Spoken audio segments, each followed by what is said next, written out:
Pamailaw na dyan. Lagyan natin. So, ito yung ano, yung mga galing sa basura ng mga lumang rep. Yan ay matibay. Bibilihin yung iba na binibinta talaga sa ano, mahal. Yung pang ano talaga. So ito, mura lang kasi galing sa basura. Imbis na itapo nila, sunugin. Okay.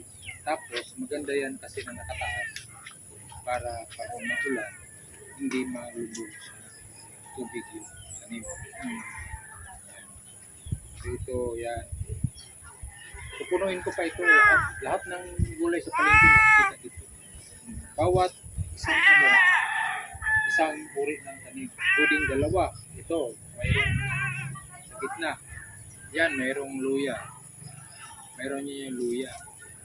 Tapos yun, may sili, may okra. Ngayon, ito, yan, napaho yan. Kasi ito ay natural na abono.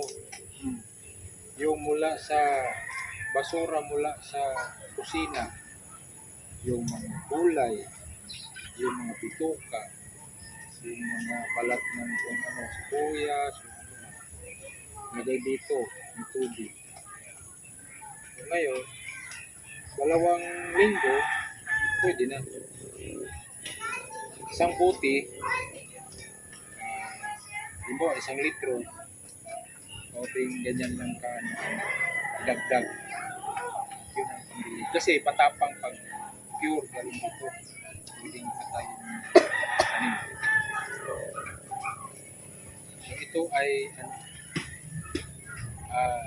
ito ay project na kahit hindi ka na magpunta sa palengke sa loob ng isang taon, higit pa, kaya natin buhay. Halimbawa, hindi ka na maglabas dun sa ano, katakot na tayo sa pero ano, ibig sabihin, nakakatipid tayo.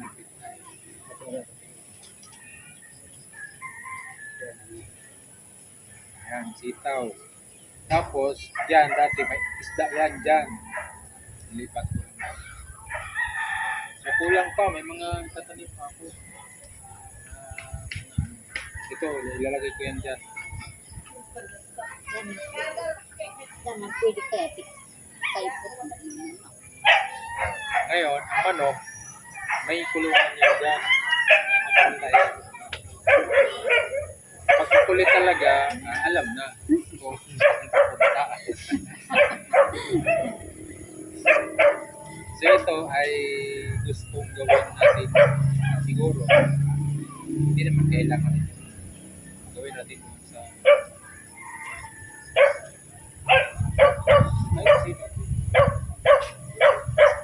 Kung pwedeng makinang.